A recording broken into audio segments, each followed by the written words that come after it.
আপনারা কিন্তু সকলেই জানেন 2024 সালে লোকসভা নির্বাচন ইতিমধ্যে শুরু হয়ে গিয়েছে এবং গত 13ই মে সোমবার চতুর্থ দফা নির্বাচন কিন্তু সম্পূর্ণ হয়েছে এবং আগামী 20শে মে সোমবার পঞ্চম দফা নির্বাচন হতে চলেছে। তো সেই পঞ্চম দফা নির্বাচনে কোন কোন লোকসভা কেন্দ্র অংশগ্রহণ করতে চলেছে সেটাই কিন্তু আজকের ভিডিওতে দেখার বিষয়বস্তু। আপনারা দেখছেন সুস্মিতা 2020-র সঙ্গে রয়েছে আমি সুস্মিতা, নিয়ে আপনাদের জন্য ভীষণ একটি আকর্ষণীয় ভিডিও। অবশ্যই সম্পূর্ণ ভিডিওটি আপনারা শুরু থেকে শেষ পর্যন্ত কোনো স্কিপ না করেই দেখার চেষ্টা করবেন, তাতে সম্পূর্ণ ইনফরমেশন পেতে আপনাদেরই সুবিধা হবে। এবং যারা এখনও আমাদের চ্যানেলটি সাবস্ক্রাইব করেননি অবশ্যই সাবস্ক্রাইব করে রাখবেন। আজকের ভিডিওতে প্লিজ একটি লাইক করবেন, প্রচুর শেয়ার করবেন। আজকের ভিডিওতে আমরা আলোচনা করব পঞ্চম দফা লোকসভা নির্বাচন নিয়ে। তো সেই পঞ্চম দফা লোকসভা নির্বাচনে কোন কোন লোকসভা কেন্দ্রে অংশগ্রহণ করছে সেটা প্রথমে একটু দেখে নেব। আপনারা দেখতেই পাচ্ছেন অনস্ক্রিন পঞ্চম দফা লোকসভা নির্বাচন হতে চলেছে 20শে মে সোমবার। এখানে কোন লোকসভা কেন্দ্রগুলি অংশগ্রহণ করছেন, এখানে টোটাল 7টি লোকসভা কেন্দ্র অংশগ্রহণ করছে, যেমন বনগাঁ, ব্যারাকপুর, হুগলি, শ্রীরামপুর, আরামবাগ, উলুবেড়িয়া এবং হাওড়া মিডিয়েট। মোট 7টি লোকসভা কেন্দ্রের হয়ে একাধিক প্রার্থী রাজনৈতিক দল থেকে প্রতিদ্বন্দ্বিতা করছেন। তো এবার দেখে নেওয়া যাক কোন কোন রাজনৈতিক দল থেকে কোন কেন্দ্রের হয়ে কোন প্রার্থী প্রতিদ্বন্দ্বিতা করছে। আসুন তাহলে দেখে নিই। বনগাঁ লোকসভা নির্বাচনের ফলাফল আমরা যদি দেখি, বনগাঁ লোকসভা নির্বাচনে 2014 সালের ফলাফলটি নিয়ে আমরা একটু আলোচনা করব। এটা যেমন কপিল কৃষ্ণ ঠাকুর সর্বভারতীয় তৃণমূল কংগ্রেসের প্রার্থী ছিলেন, যিনি জয়ী হয়েছিলেন। 5,51,213টি ভোট ছিল যার প্রাপ্ত, এবং এখানে কিন্তু 1,46,601টি ভোটে লিড দিয়েছিলেন, অর্থাৎ এতগুলি ভোটে কিন্তু তিনি জয়যুক্ত হয়েছিলেন এবং যার ভোট শেয়ার ছিল 43.28%। দেবেশ দাস ছিলেন ভারতের কমিউনিস্ট পার্টির হয়ে, তিনি 4,04,612টি ভোট পেয়েছিলেন, যার ভোট শেয়ার ছিল 31.77টি। এবং কেডি বিশ্বাস ভারতীয় জনতা পার্টির হয়ে প্রতিদ্বন্দ্বিতা করেছিলেন, যেখানে 2,44,743টি ভোট তিনি পেয়েছিলেন এবং 19.62%, যার ভোট শেয়ার ছিল। এবং জাতীয় কংগ্রেসের হয়ে দাঁড়িয়েছিলেন ইরা মণ্ডল, 43,866টি ভোট প্রাপ্ত হয়েছিলেন, 3.44% কিন্তু তার শেয়ার ছিল।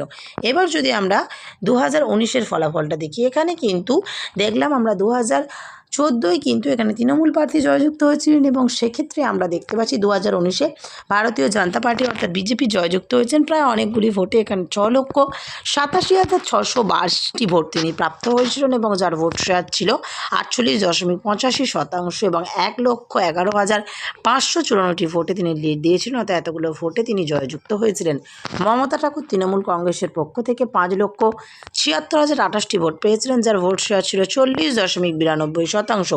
অলোকেশ দাস সিপিএম থেকে দাঁড়িয়েছিলেন, 90,112টি ভোট তিনি পেয়েছিলেন, ভোট শেয়ার 6.4%। এবং ভারতীয় জাতীয় কংগ্রেসে রয়েছিলেন সৌরভ প্রসাদ, 22,618টি ভোট পেয়েছিলেন, 1.61% কিন্তু ভোট শেয়ার ছিল। এর পরবর্তীতে আমরা 2019 সালের সাধারণ বিধানসভা নির্বাচনে বনগাঁ একটি তীব্র প্রতিদ্বন্দ্বিতাপূর্ণ লড়াইয়ের সাক্ষী হয়েছিল। এই আসনটিতে 2019 সালের 82.63% ভোটার উপস্থিতি দেখা গেছে। বিজেপি প্রার্থী শান্তনু ঠাকুর 2019 সালের সাধারণ নির্বাচনে 1,11,594 ভোটের ব্যবধানে জয়ী হয়েছেন এবং শান্তনু ঠাকুর এআইটিসির মমতা ঠাকুরকে পরাজিত করেছিলেন, যিনি 5,76,028টি ভোট পেয়েছিলেন। বনগাঁ লোকসভা আসনের বিশদ বিবরণটি একটু দেখে নিলাম। এবার আমরা একটু দেখে নিচ্ছি বনগাঁ লোকসভা নির্বাচনে, অর্থাৎ বর্তমান যে লোকসভা নির্বাচন 2024-এ হতে চলেছে, তো সেই পঞ্চম দফা লোকসভা নির্বাচনে বনগাঁ একটি অন্যতম লোকসভা কেন্দ্র এবং সেখানে প্রার্থী বর্তমান বছরে দাঁড়িয়েছেন বিশ্বজিৎ দাস তৃণমূলের হয়ে এবং শান্তনু ঠাকুর ভারতীয় জনতা পার্টি থেকে প্রতিদ্বন্দ্বিতা করছেন এবং শান্তনু বিশ্বাস তিনি জাতীয় কংগ্রেসের হয়ে প্রতিদ্বন্দ্বিতা করছেন। এবার আমরা ব্যারাকপুর লোকসভা নিয়ে একটু আলোচনা করব। ব্যারাকপুর লোকসভা নির্বাচনে 2014 সালে দীনেশ ত্রিবেদী টিএমসি থেকে জয়যুক্ত হয়েছিলেন। 4,79,206টি ভোট তিনি পেয়েছিলেন, 2,06,673টি ভোটে তার লিড ছিল এবং 46.7% যার ভোট শেয়ার ছিল। সুভাষিনী আলী, যিনি সিপিএম প্রার্থী হিসেবে দাঁড়িয়েছিলেন, 2,72,433টি ভোট তিনি পেয়েছিলেন, 26.19% যার ভোট শেয়ার ছিল। রমেশ কুমার হান্ডা বিজেপি প্রার্থী হয়ে দাঁড়িয়েছিলেন, 2,30,401টি তিনি ভোট পেয়েছেন, 22.15% যার ভোট শেয়ার ছিল। এবং সম্রাট তোপাদার জাতীয় কংগ্রেসে রয়েছিলেন এবং 30,491টি ভোট তিনি পেয়েছিলেন, 2.93টি তার ভোট শেয়ার ছিল। এবার আমরা 2019 সালে দেখে নেব। এখানে বিজেপি প্রার্থী জয়যুক্ত ছিলেন ভারতীয় জনতা পার্টি থেকে অর্জুন সিং। 4,72,994টি ভোট তিনি পেয়েছিলেন এবং 14,857তে তিনি লিড করেছিলেন। 42.82% ভোট শেয়ার তার ছিল।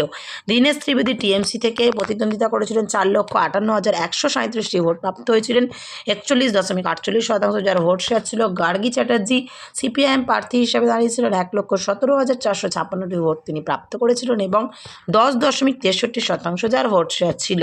মোহাম্মদ আলম জাতীয় কংগ্রেসের প্রতিদ্বন্দ্বী, যিনি 15,816টি ভোট পেয়েছিলেন এবং 1.43% যার ভোট শেয়ার ছিল। 2019 সালের সাধারণ পরিষদের নির্বাচনে ব্যারাকপুর তীব্র প্রতিদ্বন্দ্বিতাপূর্ণ লড়াইয়ের সাক্ষী হয়েছিল। এই আসনে 2019 সালে 76.92% ভোটার উপস্থিতি দেখা গেছে। বিজেপি প্রার্থী অর্জুন সিং 2019 সালের সাধারণ নির্বাচনে 14,857টি ভোটের ব্যবধানে বিজয়ী হয়েছিলেন এবং অর্জুন সিং তিনি তৃণমূল প্রার্থী দীনেশ ত্রিবেদীকে পরাজিত করেছিলেন। 4,58,137টি ভোট পেয়েছিলেন ব্যারাকপুর লোকসভা আসনে। এটা বিশদ বিবরণ আমরা একটু দেখে নিলাম। অর্থাৎ 2019 সালে ব্যারাকপুরে বিজেপি প্রার্থী জয়যুক্ত হয়েছিল, যেখানে টিএমসি প্রার্থী ছিল 2014 সালে। তো সেই টিএমসি থেকে কিন্তু 2019 সালে বিজেপি প্রার্থী উঠে এসেছিল। পরবর্তীতে আমরা একটু দেখে নেব ব্যারাকপুর লোকসভা কেন্দ্রে 2024 সালে যে নির্বাচনী প্রতিদ্বন্দ্বীদের নাম। পার্থ ভৌমিক টিএমসি প্রার্থী হয়ে প্রতিদ্বন্দ্বিতা করছেন। অর্জুন সিং বিজেপি প্রার্থী হিসেবে প্রতিদ্বন্দ্বিতা করছেন এবং দেবদূত ঘোষ সিপিএম প্রার্থী হিসেবে এখানে প্রতিদ্বন্দ্বিতা করছেন। অর্থাৎ বর্তমান বছর 2024 সালে লোকসভা নির্বাচনে। এবার হুগলি লোকসভা নির্বাচন। 2014 সালে টিএমসি থেকে প্রতিদ্বন্দ্বিতা করেছিলেন রত্না দে নাগ। 6,14,312টি ভোট তিনি পেয়েছিলেন। 1,89,084টি ভোটে তিনি জয়যুক্ত হয়েছিলেন। 46.11% যার ভোট শেয়ার ছিল। প্রদীপ শাহ সিপিএম প্রার্থী হিসাবে প্রতিদ্বন্দ্বিতা করেছেন। 4,25,228টি ভোট তিনি পেয়েছেন। 31.92% যার ভোট শেয়ার ছিল। চন্দন মিত্র ভারতীয় জনতা পার্টি হয়ে 2,21,271টি ভোট পেয়েছিলেন। 16.61% যার ভোট শেয়ার ছিল। পরবর্তীতে প্রীতম ঘোষ জাতীয় কংগ্রেসের প্রতিদ্বন্দ্বিতা করেছেন। 42,226টি ভোট যার ছিল এবং 3.17% ভোট শেয়ার।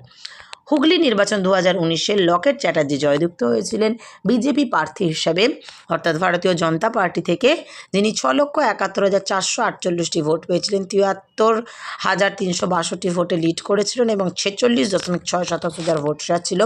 রত্না দে তৃণমূল কংগ্রেসের প্রার্থী ছিলেন। 5,98,066টি ভোট পেয়েছিলেন। 41.3% যার ভোট শেয়ার ছিল। প্রদীপ সাহা তিনি কমিউনিস্ট পার্টি হিসেবে প্রতিদ্বন্দ্বিতা করেছিলেন। 1,21,588টি ভোট পেয়েছিলেন। 8.34% যার ভোট শেয়ার ছিল। প্রতুল চন্দ্র সাহা ভারতীয় জাতীয় কংগ্রেস হয়ে প্রতিদ্বন্দ্বিতা করেছিলেন। 25,374টি ভোট পেয়েছিলেন। 1.74% যার ভোট শেয়ার ছিল। হুগলি লোকসভা নির্বাচন 2019 সালে লকেট চ্যাটার্জি সাধারণ নির্বাচনে 73,362টি ভোটের ব্যবধানে জয়ী হয়েছিলেন। লকেট চ্যাটার্জি তৃণমূল প্রার্থী ডক্টর রত্না দে নাগকে পরাজিত করেছিলেন, যিনি 5,98,086টি ভোট পেয়েছিলেন। এটা গেল হুগলি লোকসভা নির্বাচনের বিশদ বিবরণ। এবার আমরা দেখে নেব বর্তমান বছরে প্রার্থীদের নাম। সর্বভারতীয় তৃণমূল কংগ্রেস প্রার্থী হিসাবে অভিনেত্রী রচনা ব্যানার্জি এখানে প্রতিদ্বন্দ্বিতা করছেন এবং লকেট চ্যাটার্জি ভারতীয় জনতা পার্টি হয়ে এবং মনোজিৎ ঘোষ ভারতীয় কমিউনিস্ট পার্টি অর্থাৎ সিপিআইএম প্রার্থী হিসেবে প্রতিদ্বন্দ্বিতা করছেন। এবার যদি আমরা তুলনামূলক বিচার করি, সেক্ষেত্রে আমরা দেখতে পাচ্ছি 2019 সালে জয়যুক্ত হয়েছিলেন ভারতীয় জনতা পার্টি বিজেপি প্রার্থী এবং সেখানে যদি আমরা দেখি 2014 সালে কিন্তু তৃণমূল প্রার্থী এই পদে ছিলেন। তাকে হারিয়ে কিন্তু 2019 সালে লকেট চ্যাটার্জি বিজেপি প্রার্থী হিসাবে এখানে জয়যুক্ত হয়েছিলেন। শ্রীরামপুর লোকসভা নির্বাচন 2014 সালের সমীক্ষা বলছে কল্যাণ ব্যানার্জি তৃণমূল প্রার্থী হিসাবে জয়যুক্ত ছিলেন। 5,14,933টি ভোট তিনি পেয়েছিলেন, যেখানে 1,52,526 ভোটে তিনি লিড করেছিলেন। 40.39% যার ভোট শেয়ার ছিল। তীর্থঙ্কর রাজ সিপিএম প্রার্থী হিসাবে দাঁড়িয়েছিলেন। 3,62,407টি ভোট পেয়েছিলেন। 28.42% যার ভোট শেয়ার ছিল। এবং বাপি লাহিড়ী বিজেপি প্রার্থী হিসাবে নির্বাচনে প্রতিদ্বন্দ্বিতা করেছিলেন। 2,87,712টি ভোট পেয়েছিলেন। 22.56% ভোট শেয়ার ছিল। আব্দুল মাল্লান জাতীয় কংগ্রেস হয়ে প্রতিদ্বন্দ্বিতা করেছেন। 86,099টি ভোট পেয়েছিলেন। 6.75% যার ভোট শেয়ার ছিল। এবার 2019 সালে কল্যাণ ব্যানার্জি তৃণমূল প্রার্থী হিসেবে এখানে জয়যুক্ত হয়েছিলেন। 6,37,707টি ভোট পেয়েছিলেন। বিজেপি প্রার্থী দেবজিৎ সরকার এখানে 5,39,171টি ভোট পেয়ে 38.47% ভোট শেয়ার যা ছিল, এবং তীর্থঙ্কর রায় সিপিএম প্রার্থী হিসাবে 10.86% ভোট শেয়ার পেয়েছিলেন। এখান থেকে যার ভোট ছিল 1,52,281টি, এবং দেবব্রত দাস জাতীয় কংগ্রেসের হয়ে 32,509টি ভোট পেয়েছিলেন, এবং এখানে 2.32% যার ভোট শেয়ার ছিল। 2019 সালে এখানে জয়যুক্ত হয়েছিলেন তৃণমূল কংগ্রেস প্রার্থী, এবং এখানে 2014 সালেও কিন্তু সর্বভারতীয় তৃণমূল কংগ্রেসই জয়যুক্ত ছিলেন, অর্থাৎ 2 বছরই পরপর দুটো যে লোকসভা নির্বাচন হলো দুটোতেই কিন্তু তৃণমূল প্রার্থী এখানে জয়যুক্ত ছিলেন। এবার দেখে নেব শ্রীরামপুর লোকসভা কেন্দ্রে 2014 সালে বর্তমান নির্বাচিত যিনি প্রার্থী রয়েছেন তাদের, অর্থাৎ মনোনীত যিনি প্রার্থী তাদের। শ্রীরামপুরে কল্যাণ ব্যানার্জি তৃণমূল প্রার্থী হিসেবে প্রতিদ্বন্দ্বিতা করছেন, কবির শঙ্কর বসু বিজেপি প্রার্থী হিসেবে প্রতিদ্বন্দ্বিতা করছেন, এবং দীক্ষিতা ধর সিপিএম প্রার্থী হিসেবে বর্তমান বছরে প্রতিদ্বন্দ্বিতা করছেন।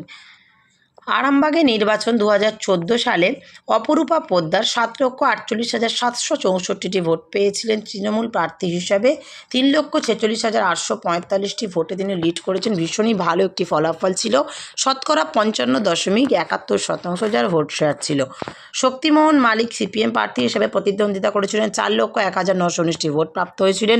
29.9% যার ভোট শেয়ার ছিল। মধুসূদন ব্যাগ বিজেপি প্রার্থী হিসাবে 11.79% যার ভোট শেয়ার ছিল। 1,58,480টি ভোট তিনি প্রাপ্ত করেছিলেন। এবার দেখে নেব আরামবাগ লোকসভা নির্বাচনের ফলাফল 2019-এ। অপরূপা পোদ্দার যিনি 6,49,929টি ভোট তৃণমূল প্রার্থী হিসাবে লিড করেছিলেন, 1,142টি ভোট পেয়ে 44.15% ভোট শেয়ার ছিল। তপন কুমার রায় জনতা পার্টি হিসেবে এখানে প্রতিদ্বন্দ্বিতা করেছিলেন। 6,48,787টি ভোট ছিল। ভোট শেয়ার তিনি পেয়েছিলেন 44.8%। শক্তিমোহন মালিক সিপিএম প্রার্থী হিসেবে 1,520টি ভোট পেয়েছিলেন, 6.83% যার ভোট শেয়ার ছিল। জ্যোতি কুমারী দে ভারতীয় জাতীয় কংগ্রেস ছেড়ে প্রতিদ্বন্দ্বিতা করেছিলেন, 25,128টি ভোট পেয়েছিলেন, 1.17% ছিল যার ভোট শেয়ার। আরামবাগ লোকসভা কেন্দ্রে পরপর 2 বছরই কিন্তু আমরা দেখতে পাচ্ছি তৃণমূল প্রার্থী এখানে জয়যুক্ত হয়েছিলেন, যদিও প্রথম বছরের তুলনায় অর্থাৎ 2014 সালের তুলনায় 2019 সালে ভোট শেয়ার কিন্তু অনেকটাই কম।